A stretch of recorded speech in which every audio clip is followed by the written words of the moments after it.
देखो, company accounts कर रहा था अपन। अभी तक हम लोग क्या क्या कवर कर लिया। मीनिंग ऑफ कंपनी हो चुका। कंपनीज कितना तरीके का होता है, types of companies. Equity shares and preference shares में डिस्टिंग्विश कर लिया। प्रेफरेंस शेयर्स कितना टाइप का है वो सारा हमने देखा। फिर जर्नल देखा था, issue of shares at par, at premium, right. फिर ओवर सब्सक्रिप्शन का कंसेप्ट हमने कर लिया, जहां पे क्या होता है, एक्सेस एप्लीकेशन आता है तो कंपनी क्या करता है, रिफंड कर देता है। फिर प्रो राटा अलॉटमेंट, यहाँ पे क्या होता है, कैरी फॉरवर्ड होता है, मतलब कंपनी रिफंड नहीं करता, एक्सेस मनी को यूटिलाइज करता है फ्यूचर अलॉटमेंट एंड कॉल्स के साथ में। That was pro rata allotment. आज अपन स्टार्ट करेगा फॉर फीचर वाला पार्ट। और भी कुछ कुछ कर लिया था हमने, जैसे issue of shares for consideration other than cash, ये हो गया, ठीक है। Calls in arrear, calls in advance, उसका कंसेप्ट हो चुका है अपना। अब कहानी देखो, एक बार जस्ट नॉर्मल मैं अकाउंटिंग कर रहा हूं, नॉर्मल, ठीक है, जिसमें सारे सिनेरियोस कवर्ड होंगे। पहला जर्नल एंट्री क्या होता है मेरा। अभी तक हमने कंपनी अकाउंट्स में एक जर्नल सीखा, जब एप्लीकेशन रिसीव होता है तो व्हाट वी डू,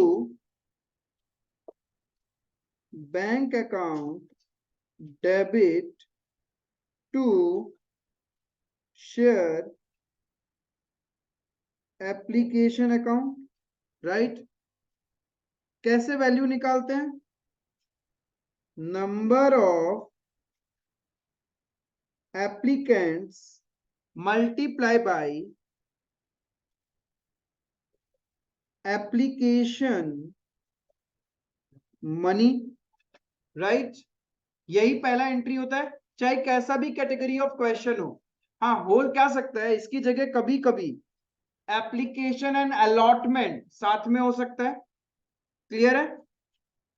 बट मैं नॉर्मल क्वेश्चन की बात कर रहा हूं जहां पे एप्लीकेशन एंड अलॉटमेंट साथ में नहीं होगा, उसके पॉइंट ऑफ व्यू से रिवीजन करवा रहा हूं। तो नरेशन अपन लिखता है,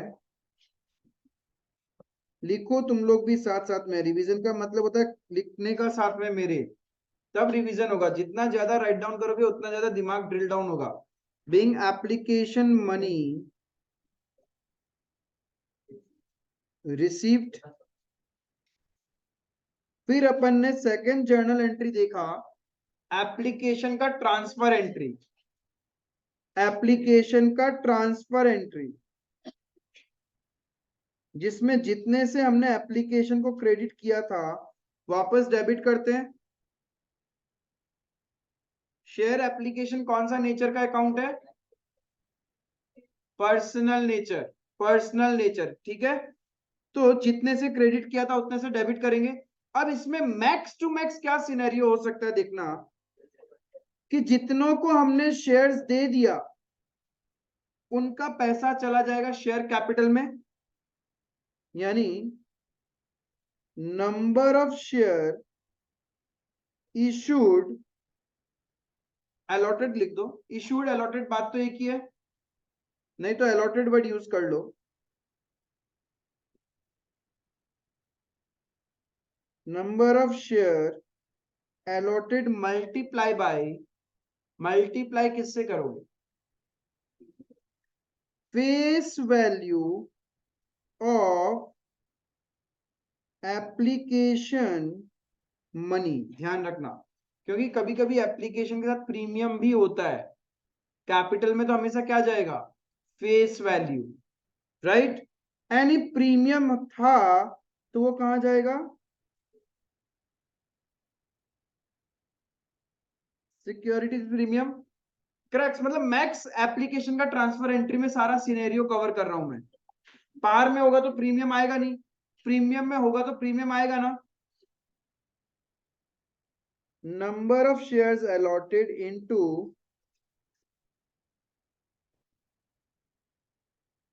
premium on application, number of shares allotted into premium on application. जब रिवीजन करा रहे तो फुल रिवीजन करो, फुल फोकस होना चाहिए क्या क्या किया था, क्या क्या सिनेरियो हो सकता है।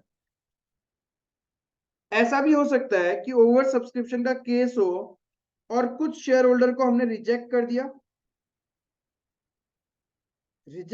तो रिफंड कर देंगे। Number of application rejected into application money, जितना लिया था वो पूरा क्लियर है ये चीज। ऐसा भी तो हो सकता है कुछ लोगों को हमने प्रो राटा अलॉटमेंट किया तो उनका एक्स्ट्रा पैसा कहां चला जाएगा, शेयर अलॉटमेंट। इफ अलॉटमेंट में एडजस्ट हो गया और भी एक्स्ट्रा पड़ा है तो वो आगे कहां जाएगा, कॉल्स में। तो कॉल्स इन एडवांस अकाउंट। इससे ज्यादा सिनेरियो होगा ही नहीं ट्रांसफर एंट्री में। Being application money transfer, this is our second journal. That's the maximum scenario जो हो सकता है क्वेश्चन में, उससे ज्यादा हो ही नहीं सकता, नेवर एवर। क्लियर है। थर्ड एंट्री हमने सीखा था, और साइड कैलकुलेशन लिखना रे बाबा, रिवीजन का मतलब पूरा अच्छे से। थर्ड एंट्री क्या करते थे अपन, allotment due, share allotment account debit, कितने लोगों से ड्यू करेंगे, नंबर ऑफ शेयर होल्डर जितने भी है कंपनी में, इनटू अलॉटमेंट मनी, जितना अलॉटमेंट पे कॉल करना है। इसमें से जो फेस वैल्यू पार्ट है वो कहां चला जाएगा, share capital, number of share holder into face value on allotment.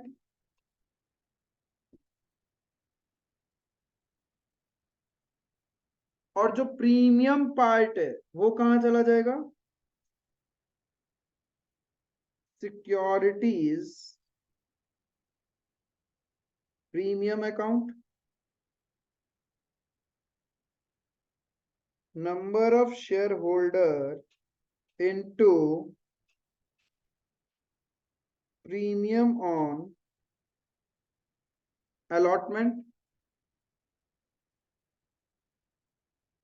Clear है।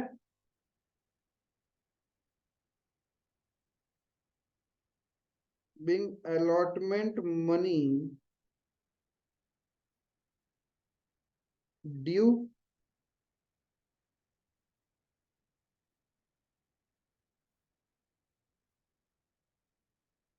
फिर अपन क्या करते हैं, अलॉटमेंट का रिसीव एंट्री। इसमें देखो मैक्सिमम से मैक्सिमम क्या हो सकता है कि हो सकता है कुछ लोगों ने पहले से ही पैसा दे रखा था अलॉटमेंट का। ऐसा भी हो सकता है कुछ लोग अलॉटमेंट का पैसा नहीं दे रहा। ऐसा भी हो सकता है कि कुछ लोग अलॉटमेंट के साथ कॉल्स का पैसा दे रहे। इससे ज्यादा सिनेरियो नहीं हो सकता। कुछ लोगों ने पहले ही दे दिया, राइट, कुछ लोग अभी अपना पैसा दे रहे हैं, कुछ लोग दे ही नहीं रहा, एंड कुछ लोग अलॉटमेंट का तो दे ही रहा है, कॉल्स का पैसा भी अलॉटमेंट के साथ में दे रहा है। इससे ज्यादा सिनेरियो बन ही नहीं सकता। तो हम लोग बैंक का बैलेंस कैसे निकालेगा, जितना अलॉटमेंट ड्यू किया है उसमें से अर्लियर रिसीव्ड जो पहले ही मिल चुका था, पहले ही मिल चुका बोले तो ये वाला, तभी तो आपने शेयर अलॉटमेंट क्रेडिट किया था, माइनस जो लोग नहीं दे रहा एरियर, वो बैंक में आएगा नहीं मेरे। बैंक में जितना टोटल ड्यू किया उसमें से जो लोग पहले दे चुके हैं उन लोग देगा नहीं, जो लोग एरियर कर रहे हैं उन लोग भी नहीं देगा, और कुछ लोग क्या करेगा, कॉल्स का भी पैसा दे देगा, वो भी आएगा यहाँ पे बैंक में, प्लस कॉल्स इन एडवांस। आया समझ में? इस तरीके से आप लोग money received on allotment calculate करते हैं, राइट? अब जिन लोगों ने नहीं दिया उनके लिए हम लोग क्या करेगा, स्पेस चाहिए तो मैं यहां कर रहा हूं, calls in arrear account debit, इसमें कैसे आएगा, number of share holder into, या फिर ठीक है नॉर्मल एरियर ऑन अलॉटमेंट, इसमें कौन सा आएगा, arrear on allotment,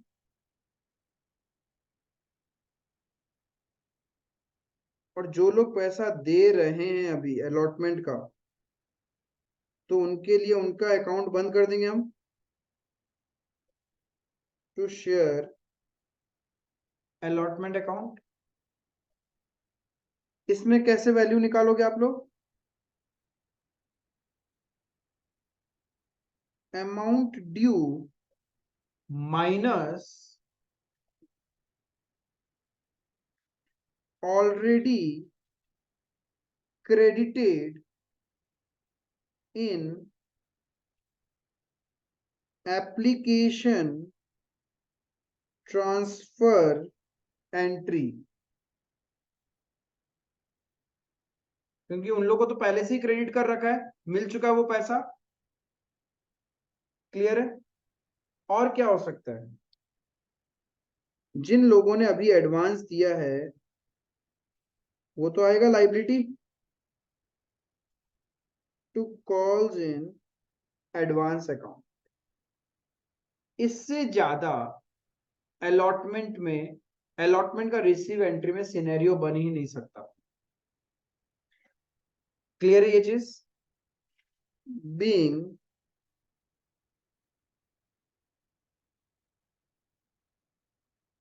allotment money received, क्या चीज है ना, that's the maximum entry allotment receive के टाइम में हो सकता है। क्लियर है? जब तक आप लोग खुद भी घर पे ऐसे रिवाइज नहीं करोगे,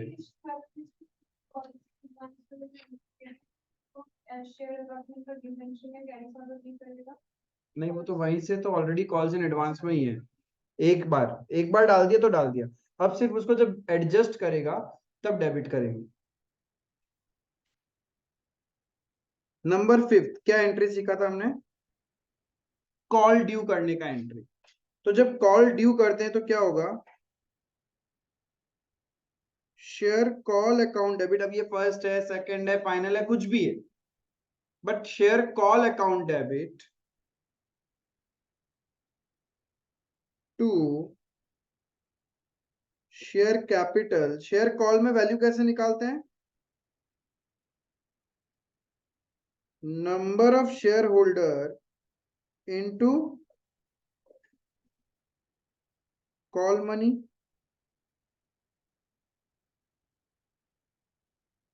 अब हो सकता है ना कॉल्स के साथ में प्रीमियम भी हो, to securities premium account, right?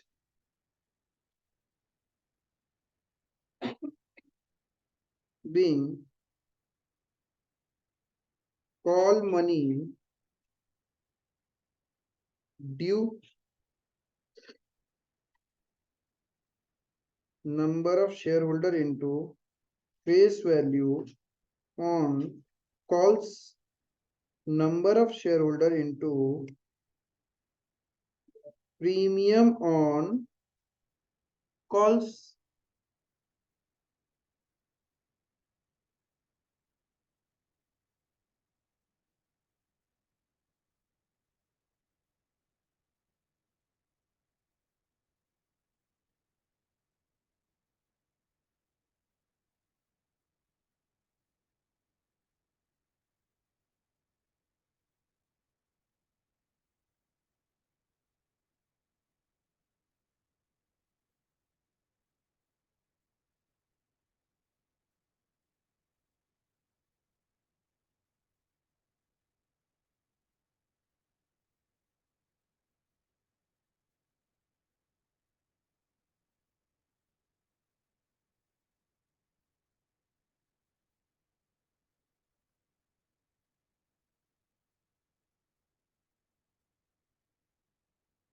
Big call money due, clear है।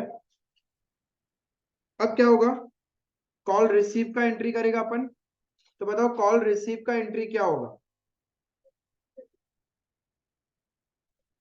ठीक है,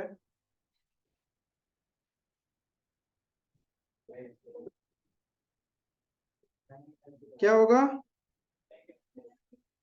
देखो पैसा मिलेगा तो बैंक अकाउंट डेबिट। अब देखो पैसा, सबसे पहले पैसा कितना मिलेगा, जितना कॉल ड्यू किया, जरूरी तो नहीं सारा मिल जाए, इसमें से जो लोगों ने एरियर किया है वो माइनस कर दो। हो सकता है ना कुछ लोगों ने पहले ही दे रखा था एडवांस में, तो वो पैसा भी तो अभी नहीं मिलेगा। Minus calls in advance, and if this call is not A final call, तो हो सकता है इस कॉल के साथ में फ्यूचर की कॉल्स का पैसा मिल जाए तुम लोग को। इतना ही तो सिनेरियो हो सकता है, कॉल ड्यू किया, जिनसे ड्यू किया उन्होंने अपना पैसा दे दिया, या फिर पैसा नहीं दिया, या पहले से दे रखा था, या फिर इस कॉल के साथ फ्यूचर के कॉल्स का पैसा दे रहे हैं। इसके अलावा तो कुछ हो भी नहीं सकता है, क्लियर है। तो minus calls in advance plus minus वो किया जो पहले मिल रखा था, और प्लस वो वाला किया जो अभी मिला है for future calls, right. And पहले मिल रखा था तो उसको अभी एडजस्ट करना पड़ेगा, यानी वो वापस क्या हो जाएगा, डेबिट। पहले आपने उसको लाइबिलिटी माना था, अब तो क्लोज कर दोगे। जिन लोगों ने नहीं दिया तो क्या करेंगे,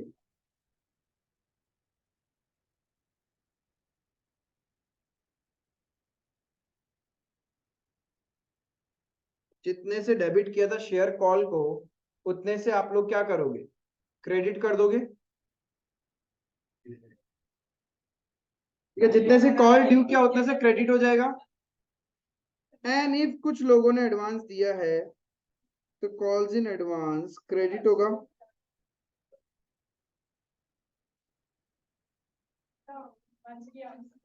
being call money receipt, clear है। अभी तक आपने ये 6 एंट्री ही सीखा है।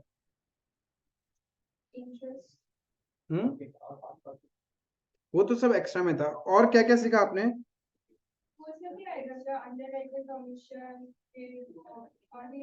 हाँ, नहीं वो मतलब वो तो है ही पार्ट, बट नॉर्मल एक क्वेश्चन का तो यही एंट्रीज होता है। हाँ, आ सकता है। अब एक्स्ट्रा में आपने क्या क्या सीखा, एक सीखा था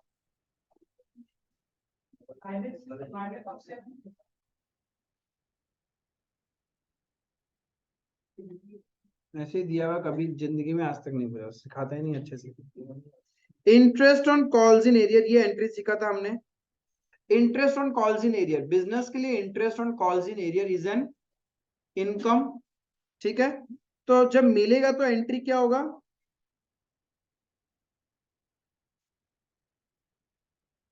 bank account debit to interest on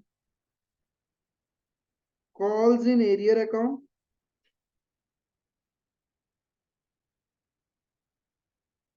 being interest received.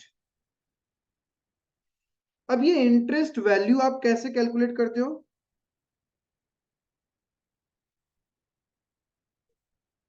From the date of arrear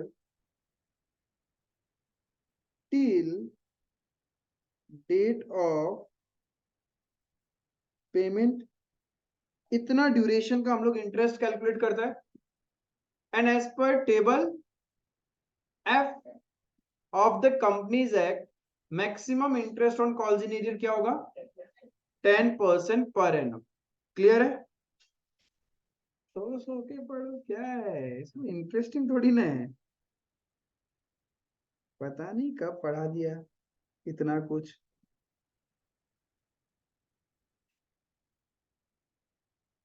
फिर इसके बाद interest on calls in arrear एक नॉमिनल नेचर अकाउंट है, तो इसको क्लोज करना होता है।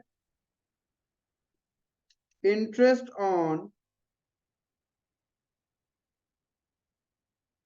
Calls in arrear account debit to, ये तो इनकम है, इनकम कहां जाता है? पीएनएल अकाउंट में।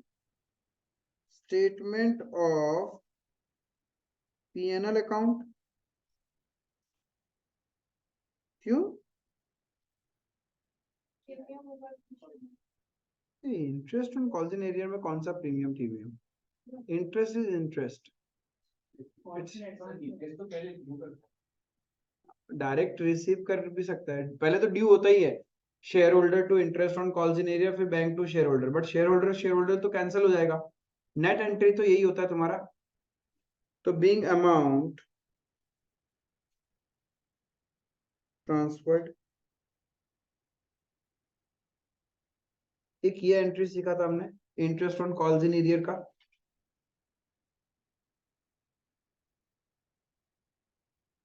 एक सीखा आपने interest on calls in advance. Interest on calls in advance is an expense for the firm, company. तो एक्सपेंस क्या होगा? Debit. Interest on calls in advance account debit to bank account being interest paid।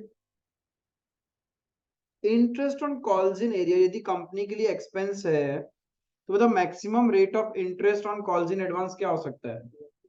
12% per annum as per table F of the companies act 2013। Clear है ये चीज? तो interest कब से कब तक का देना होता है?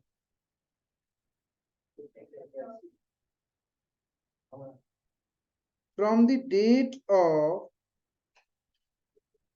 Payment till date of adjustment। Clear है? From the date of payment till date of adjustment, उतना ड्यूरेशन के लिए आप लोग interest on calls in advance calculate करते हैं। फिर इसका भी ट्रांसफर एंट्री होगा।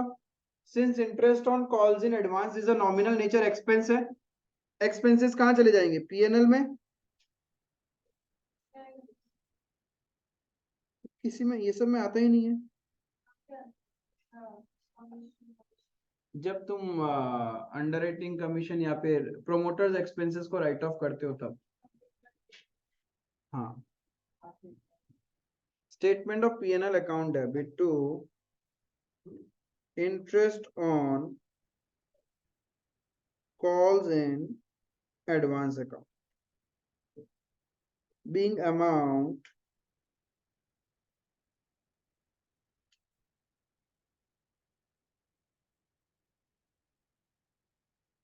ट्रांसफर्ड।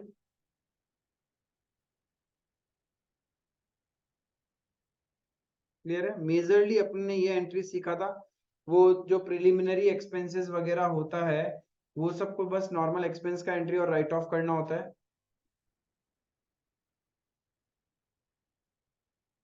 सिक्योरिटीज प्रीमियम के यूजेस सीखे थे सेक्शन 52 सबसेक्शन 2, क्या था वो?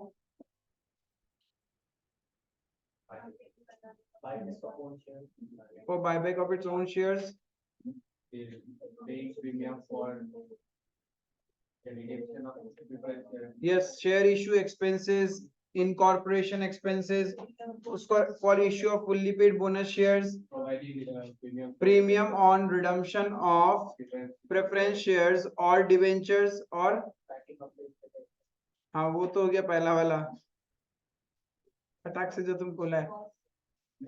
हाँ बताओ बताओ बताओ।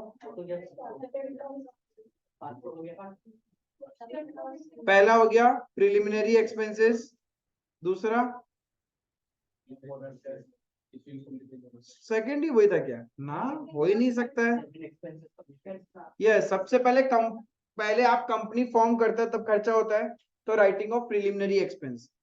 अब उसके बाद हम लोग शेयर्स इशू करेगा तो क्या क्या खर्चा होता है? For writing of discount, commission, expenses on issue of shares on securities.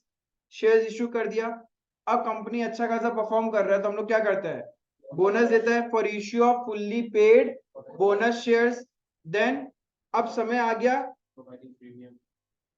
उनको रिडम्पशन करने का, तो रिडम्पशन कभी कभी हम लोग हाई वैल्यू में करता है for providing premium on redemption of preference shares और डिवेंचर्स। देन अब वापस खरीद लो, ज्यादा फंड हो गया तो for buyback of its own shares. Clear है? That was the 5 points which you have to learn. तो अभी तक बेसिक इतना कर चुके, अब समझते हैं हम लोग फॉरफीचर ऑफ शेयर्स।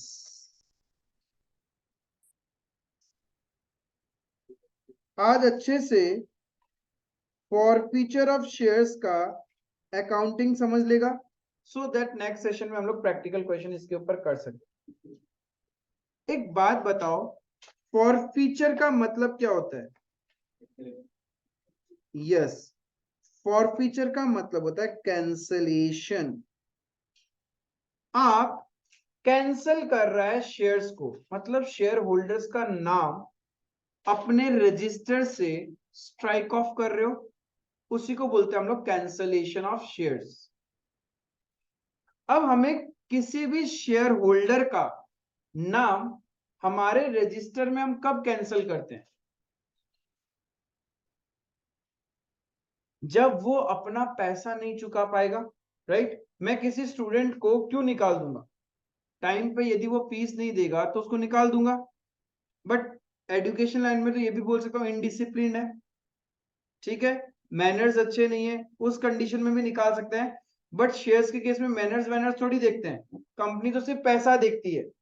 यदि शेयर होल्डर ने पैसा दे दिया है तो वेरी गुड, कंपनी ने कॉल किया, पैसा मंगवा रही है, बट शेयर होल्डर नहीं दे रहा, एरियर पे एरियर कर रहा है, उस कंडीशन में company has a power to forfeit shares. ठीक है? हाँ हाँ, नोटिस वगैरह देना होता है, नॉट अर्लियर देन 14 डेज वगैरह, वो सब कहानी है उसके अंदर में, नोटिस तो देना ही पड़ेगा। बट उसके बाद नोटिस पीरियड एक्सपायर होने के बाद कंपनी क्या कर सकता है? फॉरफिट कर सकता है। क्लियर है ये चीज? अब एक बात बताओ, जब फॉरफिट कर लिया तो वो जो शेयर होल्डर है, क्या वो कंपनी का मालिक रहेगा क्या? जब तक मालिक था तो उसका पैसा कंपनी में क्या नाम से था? Share capital. और शेयर कैपिटल कंपनी के लिए एक लायबिलिटी होता है। अब वो मालिक है ही नहीं तो क्या कंपनी के लिए कोई लायबिलिटी बचा क्या? नहीं बचा ना, राइट? तो कंपनी क्या करेगा? उसका अकाउंट को क्लोज करेगा ना। क्लोज करने के लिए डेबिट करना है या क्रेडिट? डेबिट। लॉजिक क्लियर है? जब जब आप फॉरफीचर करते हो तो शेयर होल्डर का नाम स्ट्राइक ऑफ करना है, मतलब कंपनी अपना लायबिलिटी खत्म करेगा। लायबिलिटी खत्म करेगा मतलब डेबिट करेगा। शेयर कैपिटल को हम जब भी क्रेडिट करते हैं, किस वैल्यू से क्रेडिट करते हैं? फेस वैल्यू से। ऑलवेज फेस वैल्यू से। तो बताओ अब जब डेबिट करोगे तो किस वैल्यू से करोगे? फेस वैल्यू से। जितने से क्रेडिट किया है, जितने से अभी तक जिस डेट आप फॉरफिट करने वाले हो उस डेट तक जितना क्रेडिट किया है उतने ही अमाउंट से तो डेबिट करोगे। क्लियर है? पहला चीज क्लियर है ना?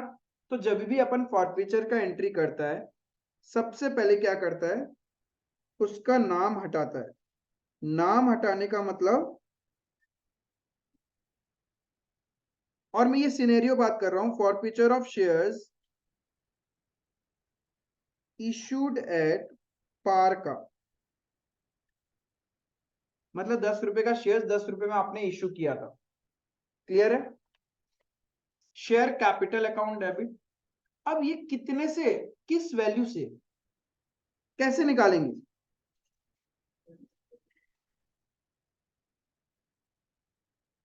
नहीं, जितना number of shares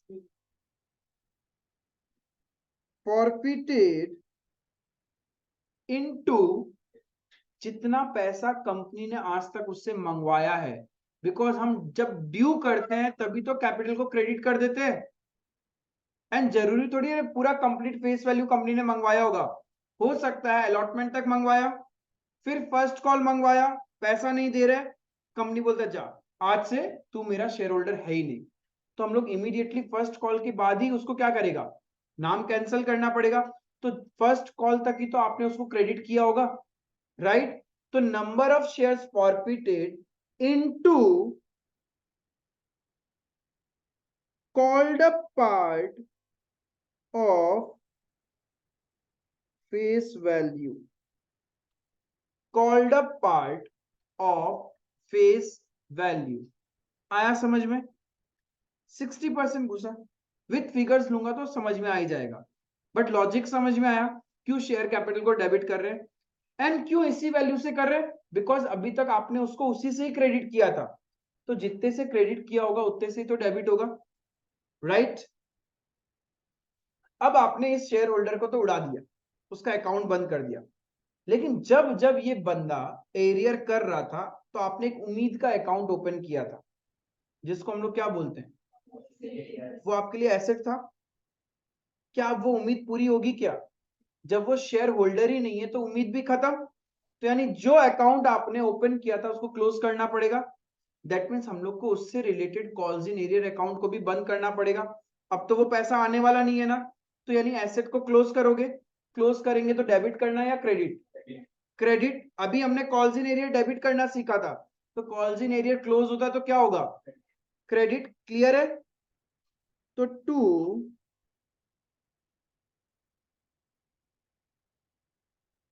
calls in arrear account,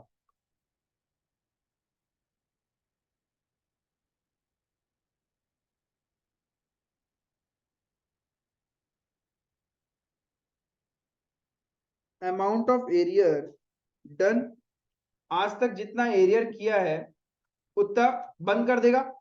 उम्मीद खत्म, अब तो आएगा ही नहीं ना, तो वो शेयर होल्डर बचा ही नहीं है मेरा। लेकिन एक बात बताओ, क्या ऐसा हो सकता है कंपनी में कि आपके कंपनी में शेयर होल्डर है और उसने 1 रुपए भी नहीं दिया हो?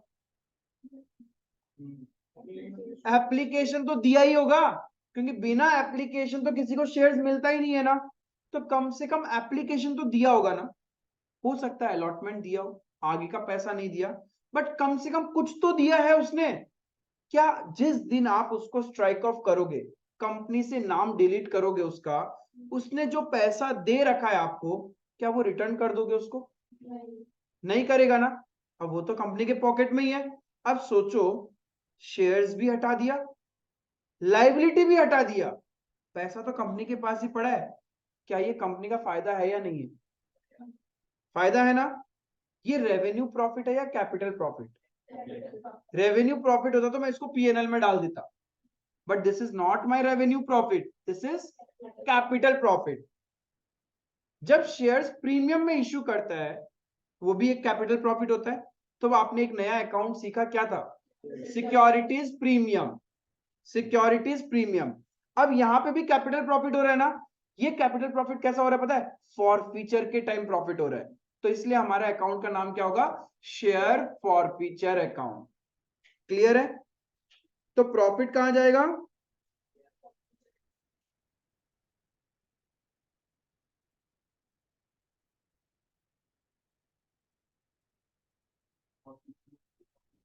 Share forfeiture. दोनों का मीनिंग एक ही है, शेयर फॉरफिटेड, शेयर फॉरफीचर, कोई फर्क नहीं पड़ता है, उसे कोई फर्क नहीं पड़ेगा, इन सबसे मार्क्स नहीं कटता है। अरे नहीं कटता है। हाँ?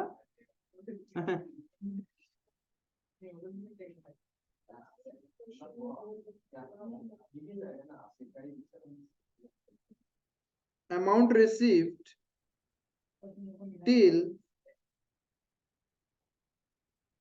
फॉरफीचर, जितना कंपनी को मिल चुका वो इस अकाउंट में चला जाएगा। नरेशन बीइंग शेयर्स forfeited,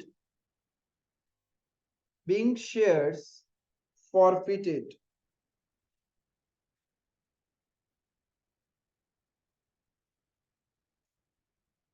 समझ में आया? मगज मती गई, हल्लू हल्लू गई।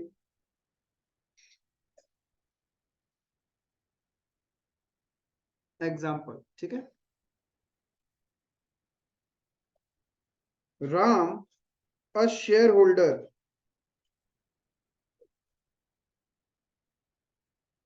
holding 100 shares, ठीक है, 100 शेयर्स है उसके पास। कंपनी ने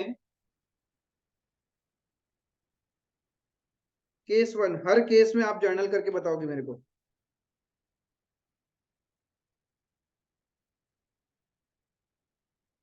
एप्लीकेशन के साथ 3 रुपए, अच्छा एक काम करना,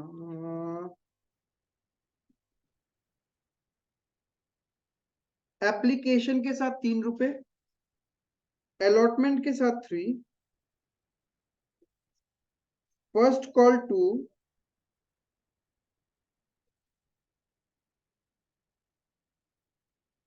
फाइनल कॉल 2, ऐसे करके कंपनी को पैसा मंगवाना था, राइट।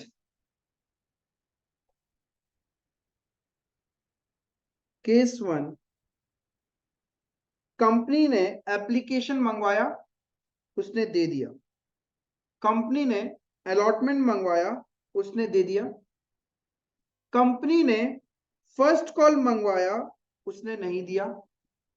कंपनी ने फाइनल कॉल मंगवाया, उसने नहीं दिया। तो फिर कंपनी ने क्या किया, 3 क्रॉस कर दिया, मतलब फाइनल कॉल के बाद उसके शेयर्स को फॉरफिट कर लिया, राइट। तो बताओ यहां पे फॉरफीचर वाले दिन क्या जर्नल एंट्री होगा? हम लोगों को शेयर कैपिटल डेबिट करना है, case one,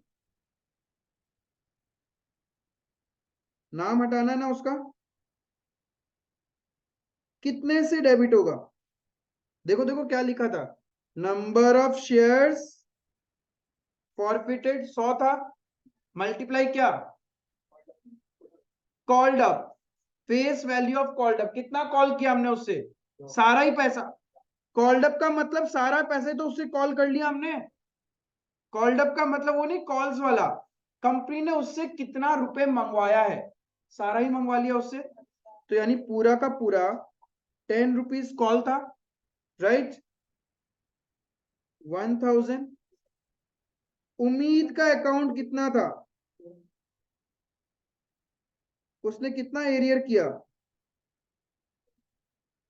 first call and final call का, कुछ तो दे रखा है उसने, जितना दिया है वो कहां जाएगा, समझ में आया?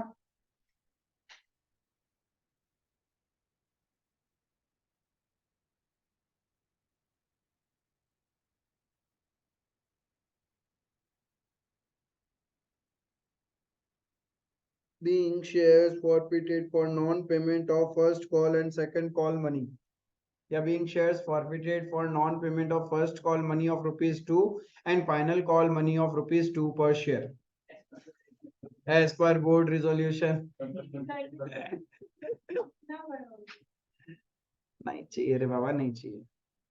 सीबीएसई का जो एनसीईआरटी उसका अच्छा है. वही तुम्हारा तो सिलेबस ही वही है, एनसीईआरटी बेस्ड.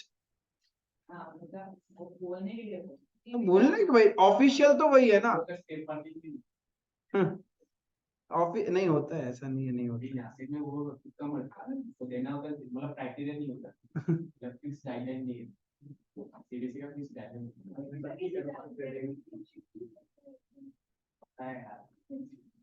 घर पे इसका यूनिवर्सिटी चल रहा है.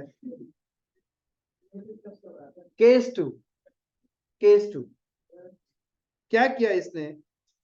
एप्लीकेशन का मनी दिया, अलॉटमेंट नहीं दिया, फर्स्ट कॉल नहीं दिया, फाइनल कॉल नहीं किया, और कंपनी ने उसके शेयर्स फॉरफिट कर दिए. जर्नल एंट्री आप करोगे, मैं नहीं करूंगा ये.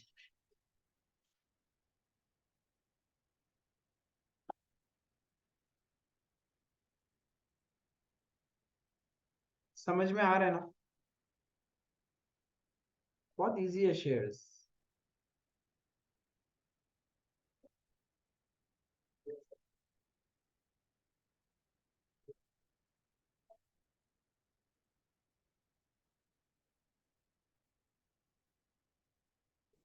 इजी है ना? यही क्वेश्चंस में मिलेंगे तो हलवागिरी मत करना. ऐसा ही होता है फॉरफिचर का एंट्री एट पार वाले केस में. गलती आप लोग से कहाँ होती है पता है? जब इसके नेक्स्ट स्टेप से नेक्स्ट स्टेप वाला एंट्री में गलती करता है, नेक्स्ट स्टेप में भी ठीक कर लेता है, उसका नेक्स्ट स्टेप में गलती करता है, या फिर जब क्वेश्चन में issue of shares at premium है एंड प्रो राटा है, दोनों है, तब आपसे थोड़ा सा खचर पचर कर देते हो. सीख लेंगे, कोई दिक्कत नहीं है. हुआ क्या किया आपने entry? Share capital account debit कितने से? 1000. कॉल्स इन एरियर क्रेडिट किया कितने से? कितना से? 700. अरे एरियर कहाँ कहाँ किया उसने? ₹3, ₹2, ₹2. तो 100 into 7, 700. और कितना दे रखा है उसने? तो वो कहाँ चला जाएगा? Share forfeiture account. क्लियर है? Last case for the day. Application दिया, अलॉटमेंट दिया, फर्स्ट कॉल नहीं दिया, और यहीं पे इसका स्वाहा, यहीं पे कंपनी ने फॉरफिट कर दिया. No chance. हाँ, नोटिस दिया था, नहीं दिया.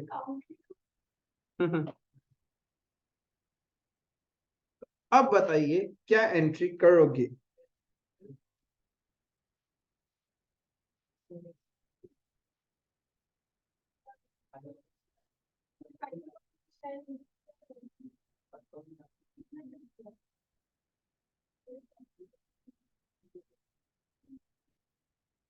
तो बताओ, शेयर कैपिटल कितने से डेबिट होगा? यस, 100 शेयर्स थे, कॉल्ड अप कितना है? ₹8 तो मंगाया था, उसके बाद तो फॉरफिट ही कर लिया. तो 8 into 100, 800. फिर जितना नहीं दिया उतना उम्मीद का अकाउंट बंद कर दो. तो कॉल्स इन एरियर अकाउंट, ₹2 तो नहीं दिया था, तो 200. और जितना दे रखा है वो कहाँ चला जाएगा? शेयर फॉरफिचर अकाउंट में.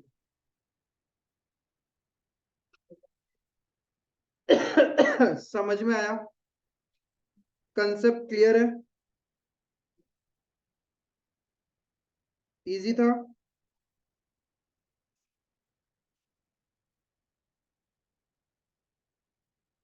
अच्छे से रिवाइज करोगे, अभी तक जितना पढ़ा है इतना तक नेक्स्ट सेशन में रिवाइज करके आओगे. फिर इसके ऊपर प्रैक्टिकल क्वेश्चन देखेंगे. फिर हम लोग फॉरफिचर का एंट्री सीखेगा जब शेयर्स को प्रीमियम में इशू किया हुआ होता है, वहां थोड़ा सा फोकस्ड रहना पड़ेगा अपन को. ठीक है? वो सीखने के बाद अपने पास नॉर्मल फॉरफीचर का क्वेश्चन है, फिर इन्हीं शेयर्स को जिनको आपने फॉरफिट किया है हम लोग रीसेल भी कर देते हैं। सेकेंड हैंड शेयर्स है, बेच दिया, रीसेल करेगा तो रीसेल का एंट्री, एंड देन फिर एक्स्ट्रा प्रॉफिट कुछ रह गया पॉकेट में तो उसका अकाउंटिंग क्या करेगा ये सारा अपन करेगा, ठीक है। That's all for today, thank you.